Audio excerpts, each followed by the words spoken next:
We are fighting an ideological battle with the BJP and the RSS, who believe in a fundamentally different concept of India. நாங்கள் இன்று ஒரு பிரிவுவாத அரசியலை வளர்க்கின்ற ஒரு மாறுபட்ட சித்தாந்தத்தை முன்னெடுக்கின்ற பாஜகவையும் ஆர்எஸ்எஸ்ஸையும் போராடுவதிலே எங்கள் அரசியல் களத்தை நாங்கள் அமைத்துக் கொண்டிருக்கிறோம். We believe that India is a union of states. In the constitution, it is clearly stated, India, that is Bharat, is a union of states.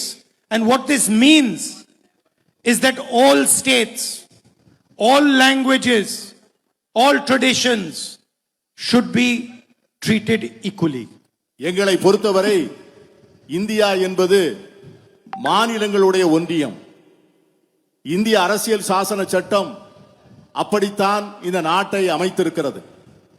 பல்வேறு மாநிலங்களிலே இருக்கின்ற பல்வேறு மொழி பேசுகின்ற மக்கள், அவருடைய கலாச்சாரங்கள், அவருடைய பின்னணிகள் இவ்வளவையும் போற்றி பாதுகாக்கக்கூடிய அமைப்பாகத்தான் எங்கள் அரசியல் இருக்க வேண்டும் என்று நாங்கள் விரும்புகிறோம்.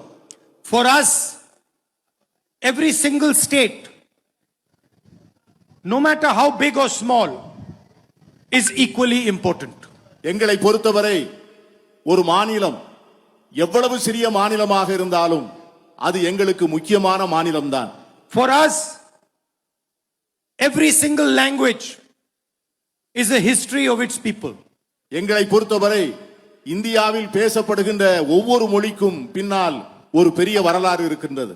Every single language is an important treasure for the Union of India. இந்திய நாட்டிலே பேசப்படுகின்ற ஒவ்வொரு மொழியும் ஒரு மிகப்பெரிய இலக்கிய பொக்கிஷம்.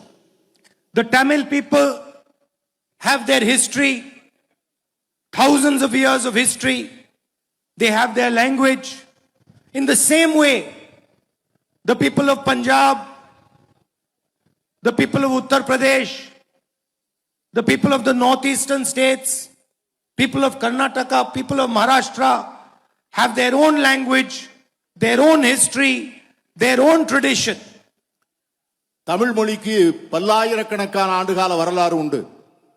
தமிழ் மொழிக்கு இருக்கின்ற வரலாற்றை போலவே பஞ்சாபிலே பஞ்சாபி பேசுகின்றவர்களுக்கும், கர்நாடகாவிலே கர்நாடகம் பேசுகின்றவர்களுக்கும், அசாமிலே வடகிழக்கு மாநிலங்களிலே அந்த மாநிலத்து மொழிகளை பேசுகின்றவர்களுக்கும், உத்தரப்பிரதேசத்தில் இருக்கின்றவர்கள் அந்த மொழிகளை பேசுகின்றவர்களுக்கும் ஒவ்வொரு மொழிக்கும் ஒரு பெரிய வரலாறு உண்டு, ஒரு பெரிய கலாச்சாரம் உண்டு, ஒரு பெரிய பண்பாடு உண்டு. And for us,